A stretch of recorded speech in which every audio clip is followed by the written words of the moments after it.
Good morning everyone, welcome back to the channel. तो आज है संडे, एंजॉय तो करना है लेकिन साथ में रिवीजन भी करना है।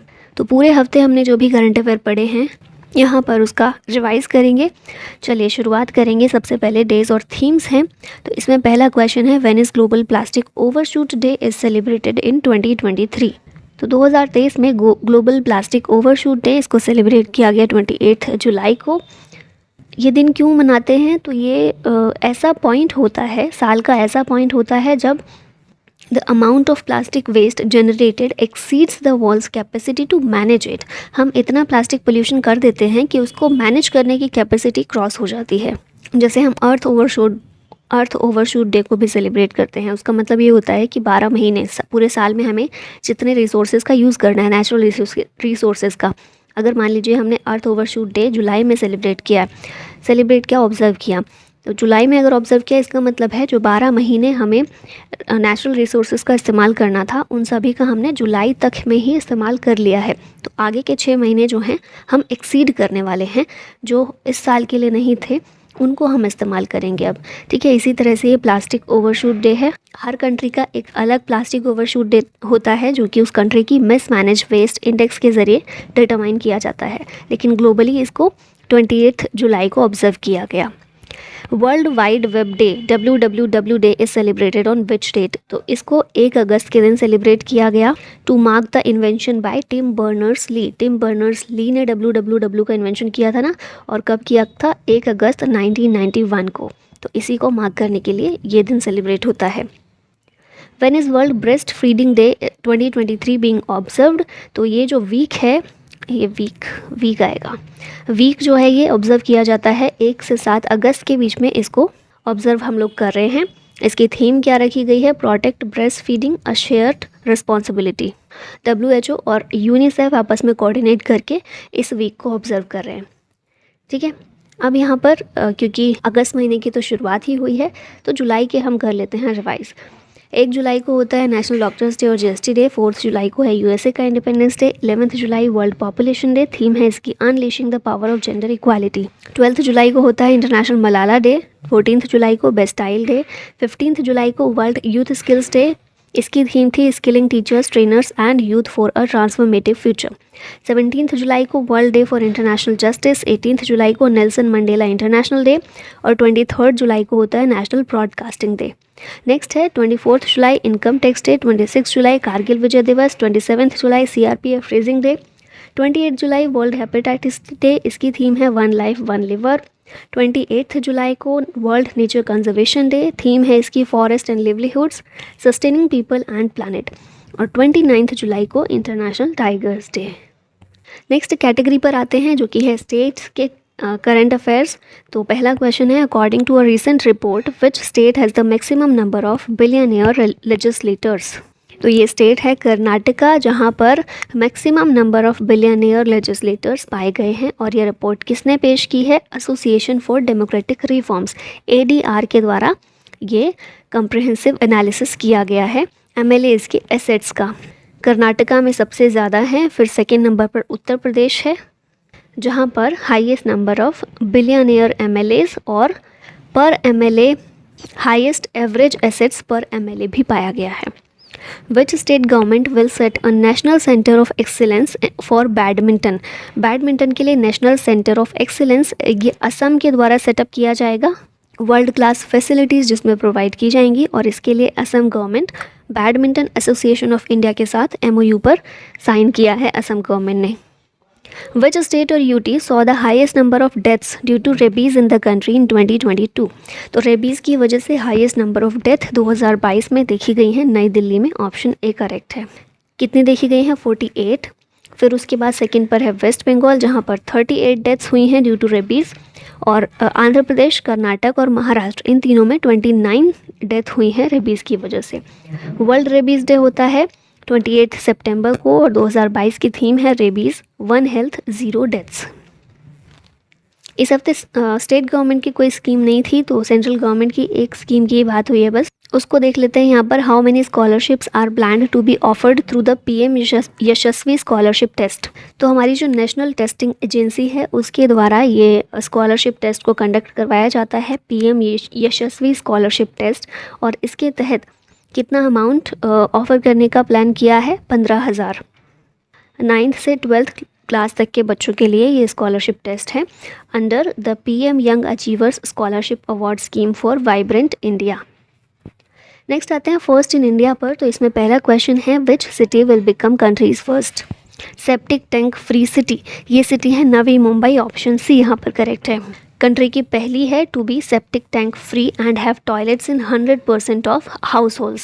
सेंट्रल गवर्नमेंट फंड कर रही है जिसके ज़रिए सीवेज ट्रीटमेंट प्लांट लगाए जा रहे हैं और ट्रीटेड वाटर जो होगा वो इंडस्ट्रीज़ और वाटरिंग गार्डन्स इसके लिए इस्तेमाल किया जाएगा। Micron is set to establish India's first semiconductor plant in which state. तो ये जो इंडिया का पहला सेमीकंडक्टर प्लांट है गुजरात में लगाया जाएगा। सेमिकॉन इंडिया जो समिट है वो भी गुजरात गांधीनगर में हुई थी, ये प्लांट भी गुजरात में लग रहा है। First made in India chip जो है ये रेडी हो जाएगी दिसंबर 2024 तक, मतलब प्लांट जो है दिसंबर 2024 तक काम करना शुरू कर देगा। और डोमेस्टिक और इंटरनेशनल मार्केट में जो भी सेमीकंडक्टर चिप्स की डिमांड है उसको मीट करने की कोशिश इसके ज़रिए की जाएगी। First instance of captive breeding of Himalayan vulture has recorded in which place. तो ये जो है असम के गुवाहाटी में इसको रिकॉर्ड किया गया हिमालयन वल्चर के द्वारा पहला कैप्टिव ब्रीडिंग भारत में। ठीक है, वैसे हिमालयन वल्चर जो है ये हिमालयन और तिब्बतन प्लेटू का नेटिव है। IUCN की लिस्ट में इसको नियर थ्रेटेंड के रूप में कैटेगराइज किया गया है और भारत ने पहली बार पहला इंस्टेंस देखा है कैप्टिव ब्रीडिंग का। नेक्स्ट कैटेगरी है हमारी आर्ट एंड कल्चर की। तो इसमें पहला क्वेश्चन है, when was project elephant started. ये स्टार्ट हुआ था 1992 में। प्रोजेक्ट टाइगर कब हुआ था? 1973 में।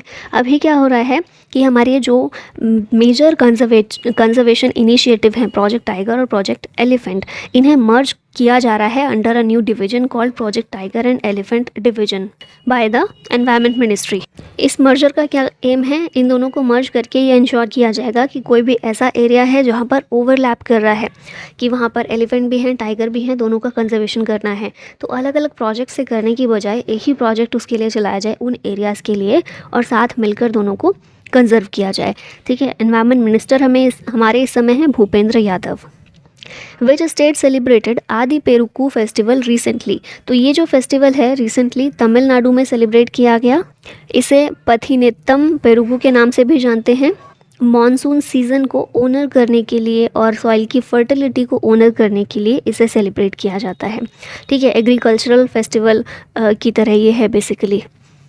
नेक्स्ट है question, Malabar river festival is started in which state. तो ये जो फेस्टिवल है केरला में स्टार्ट किया गया, मालाबार रिवर फेस्टिवल। बहुत सारी कंट्रीज़ ने पार्ट लिया है इसमें, 10 कंट्रीज़ ने, जिनमें US, UK, इजराइल, कजाकिस्तान और साउथ अफ्रीका भी शामिल हैं। ठीक है, 9th एडिशन इसका सेलिब्रेट हुआ। नेक्स्ट क्वेश्चन है, which states Mankurad mango has got GI tag. तो ये जो मैंगो है गोवा से बिलोंग करता है और इसको GI टैग मिला है। हमारे यहाँ GI टैग के लिए geographical indication of goods registration and protection act 1999 है जिसके द्वारा ये GI टैग प्रदान किया जाता है। ठीक है, अब यहाँ पर कुछ और भी प्रोडक्ट को मिला है, जैसे जलेसर धातु शिल्प मेटल क्राफ्ट उत्तर प्रदेश का है। गोवा मनकुराद मैंगो ये गोवा का है। उदयपुर कोफ्तगरी मेटल क्राफ्ट राजस्थान का। बीकानेर कशीदाकारी क्राफ्ट राजस्थान। जोधपुर बंधेज क्राफ्ट राजस्थान और बीकानेर उस्ता कला क्राफ्ट राजस्थान। इन प्रोडक्ट्स को भी GI टैग रिसेंटली दिया गया है। नाउ नेक्स्ट कैटेगरी है स्पोर्ट्स करंट अफेयर्स की। तो इसमें पहला क्वेश्चन है, in which country the FIFA women's world cup 2023 started. ये जो है FIFA women's world cup Australia और न्यूजीलैंड इन दोनों ही कंट्रीज़ के द्वारा होस्ट किया जा रहा है। अब 2019 का फीफा वर्ल्ड कप देख लेते हैं। तो ये फ्रांस में हुआ था। इसमें चैंपियन था USA, रनर अप था नेदरलैंड्स, 3rd प्लेस स्वीडन के पास, 4th प्लेस इंग्लैंड की थी। इसमें बेस्ट प्लेयर इसमें मेगन रेपिनो थी। ठीक है, who won the Belgium grand prix 2023 title recently. तो ये टाइटल किसने जीता है? मैक्स वर्स्टैपेन ने जीता है। रेड बुल के ड्राइवर हैं और नेदरलैंड से बिलोंग करते हैं। Recently which country's cricketer Moeen Ali has retired from test cricket. तो ये जो मोइन अली हैं कहाँ के प्लेयर हैं, इंग्लैंड के हैं जिन्होंने टेस्ट क्रिकेट से रिटायरमेंट ली है। बाकी सारे फॉर्मेट्स में खेलेंगे, टेस्ट क्रिकेट से सिर्फ रिटायरमेंट लिया है। Who will lead team India for Ireland T20। इसके लिए टीम इंडिया को जसप्रीत बुमराह लीड करने वाले हैं। ठीक है, BCCI की जो सीनियर सिलेक्शन कमेटी है उसके द्वारा इनको सेलेक्ट किया गया है as the leader of team India for Ireland T20। Which Indian cricketer has recently announced his retirement from all forms of cricket. ये कौन है, तो ये हैं मनोज तिवारी, वेस्ट बंगाल से। अभी ये पॉलिटिक्स में चले गए हैं, minister of state for sports and youth affairs ये बन गए हैं। ठीक है, वेस्ट बंगाल में, जिसकी वजह से फिर इन्होंने रिटायरमेंट ले लिया है क्रिकेट के ऑल फॉर्म्स से। Who won the title of Deodhar trophy 2023। तो ये ट्रॉफी साउथ जोन ने जीती है। किसको हराकर, ईस्ट जोन को हराकर। 9th टाइटल है ये साउथ जोन का। प्लेयर ऑफ द सीरीज़ इसमें रियान पराग रहे, ईस्ट जोन से हैं। सबसे ज़्यादा रन्स भी इन्होंने ही बनाए, 354 रन, 354। ठीक है, नेक्स्ट देखते हैं question. Which player has surpassed Viswanathan Anand as top chess player in live world ranking. तो ये प्लेयर हैं डी गुकेश, जिन्होंने विश्वनाथन आनंद को सरपास किया है, टॉप चेस प्लेयर बने हैं इन लाइव वर्ल्ड रैंकिंग। किसको हराया है इन्होंने, तो बाकू अजरबैजान में फीडे वर्ल्ड कप चल रहा था जिसमें मिस्टरडीन इस्कांदरोव को इन्होंने हराया है। लाइव रेटिंग कितनी रही है इनकी, 2755.9। वहीं हम देखें विश्वनाथन आनंद की लाइव रैंकिंग थी 2754.0। ठीक है, तो इस तरह से इनको ही पीछे छोड़कर टॉप चेस प्लेयर बन गए हैं लाइव रैंकिंग में। यहाँ पर स्पोर्ट्स इवेंट्स, मैस्कॉट और होस्ट रिवाइज कर लेते हैं फटाफट से। एशियन एथलेटिक्स चैंपियनशिप, इसका मैस्कॉट द हनुमान और होस्ट कंट्री कौन सी है, थाईलैंड। खेलो इंडिया यूनिवर्सिटी गेम्स 2023, मैस्कॉट इसका था जीतू बारासिंगा और उत्तर प्रदेश में ये गेम्स हुए थे। 5th Khelo India youth games, Asha the चीता ये मैस्कॉट था और मध्य प्रदेश में हुए थे। कॉमनवेल्थ गेम्स की बात करें, पेरी द बुल इसका मैस्कॉट है और बर्मिंघम UK में ये गेम्स हुए थे। और 15 मेंस हॉकी वर्ल्ड कप, ओली ऑलिव रिडले सी टर्टल जो है वो इसका मैस्कॉट था और भारत में ये मैचेस हुए थे। नाउ समिट्स और कॉन्फ्रेंसेस की बात करते हैं, तो इसमें क्वेश्चन है which country to host 5th world coffee conference 2023। तो ये जो कॉन्फ्रेंस है भारत के द्वारा इसको होस्ट किया जाएगा बेंगलुरु में बेसिकली। ठीक है, बेंगलुरु में इसकी थीम क्या है, sustainability through circular economy and regenerative agriculture. इसके ब्रांड एम्बेसडर भी अपॉइंट किए गए हैं tennis player Rohan Bopanna. Next category है अवार्ड्स और ऑनर्स की, तो इसमें क्वेश्चन है who was recently honoured with the Lokmanya Tilak national award 2023। तो ये अवार्ड मिला है नरेंद्र मोदी को, ऑप्शन ए करेक्ट है। लोकमान्य तिलक की 103rd डेथ एनिवर्सरी पर इनको ये अवार्ड प्रेजेंट किया गया। 41st ये रिसीवर हैं इस अवार्ड के। ठीक है, इनसे पहले 40 लोगों को ये अवार्ड मिल चुका है। Who will be honoured with diversity in cinema award eight IFFM।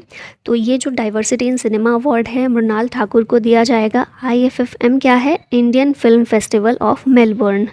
इनको ये दिया जाएगा for her outstanding performance across the diverse roles and languages in the world of Indian cinema. यहाँ अवार्ड्स रिवाइज कर लेते हैं।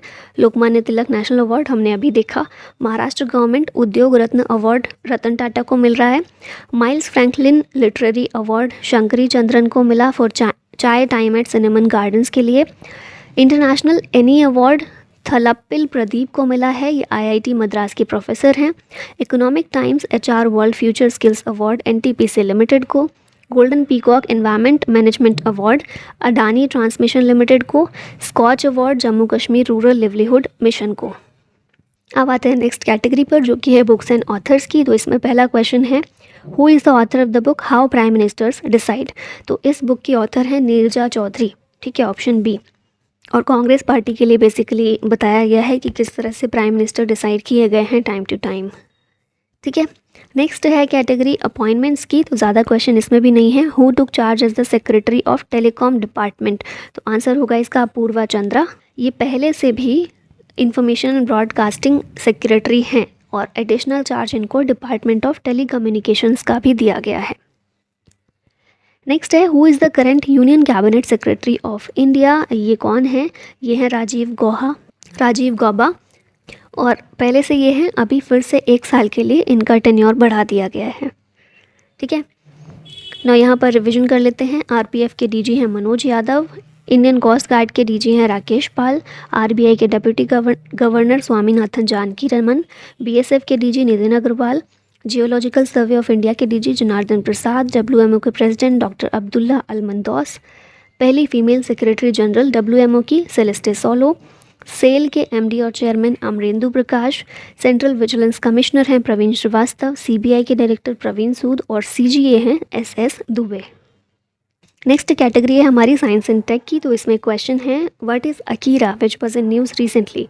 तो अकीरा जो है एक रैंसमवेयर है, कंप्यूटर वायरस है। और रैंसमवेयर बेसिकली क्या होता है ना कि वायरस डाल देते हैं, फाइल्स को एनक्रिप्ट कर देते हैं और फिर फिरौती की मांग करते हैं कि इतने पैसे भरो तो फिर आपकी फाइल्स फिर से वापस मिल जाएंगी, वरना सारी बर्बाद हो जाएंगी।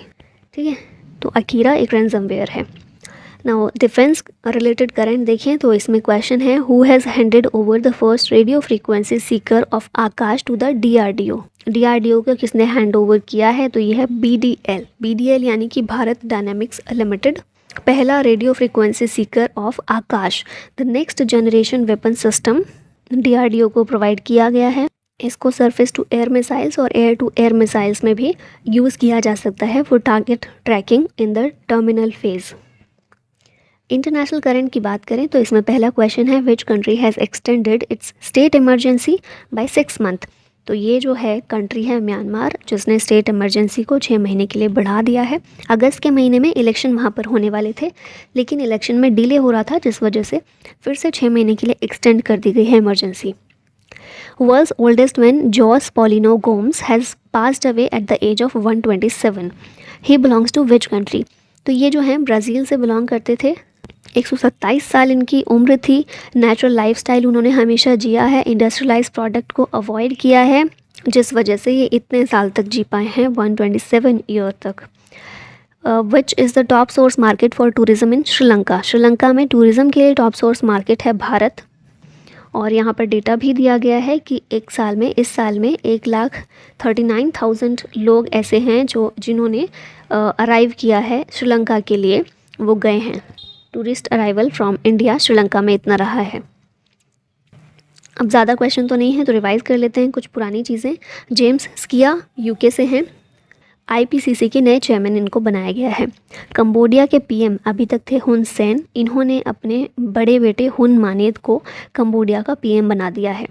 World bank issued an official approval for the bank of Israel ताकि वो international committee on credit reporting में शामिल हो।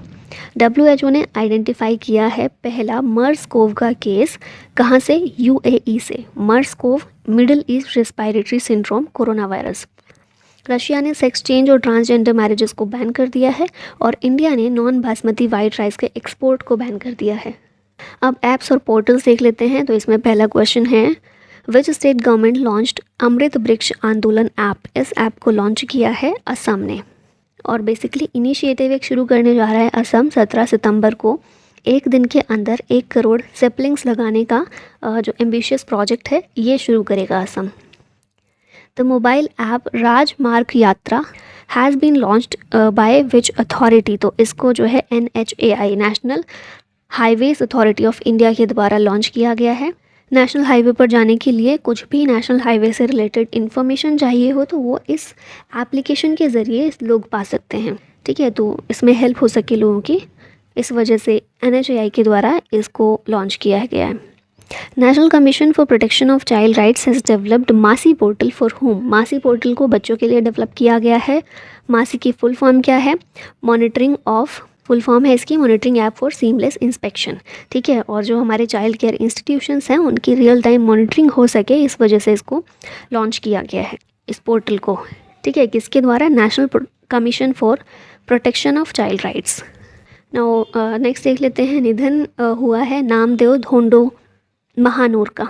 ये एक फेमस क्या थे, तो ये जो हैं एक फेमस पोइट थे नामदेव धोंडो महानूर। महाराष्ट्र से बिलोंग करते थे और पद्मश्री भी इनको 1991 में मिल चुका है। अब क्योंकि एक ही क्वेश्चन था तो रिवाइज कर लेते हैं। ओमेन चांडी ये केरला के फॉर्मर CM रह चुके हैं। निक्की मैक्रे पेंशन ये ओलंपिक गोल्ड मेडलिस्ट और बास्केटबॉल की स्टार USA से थी। जॉन गुडनफ ये लिथियम आयन बैटरी के को इन्वेंटर थे और इसके लिए इनको 2019 का केमिस्ट्री में नोबेल प्राइज़ भी मिल चुका है। राकेश मास्टर ये फॉर्मर टॉलीवुड कोरियोग्राफर थे। सिल्वियो बर्लुस्कोनी इटली के फॉर्मर पीएम। गीतांजलि अय्यर दूरदर्शन में इंडिया की पहले इंग्लिश फीमेल न्यूज़ प्रेजेंटर थी। सुलोचना लत्कर एक्ट्रेस थी। वेद कुमारी घई संस्कृत स्कॉलर थी। पद्मश्री इनको 2001 में मिला था। तो फाइनली हमारे रिवीजन का होता है एंड। मिलते हैं नेक्स्ट वीडियो में। Thank you so much for watching.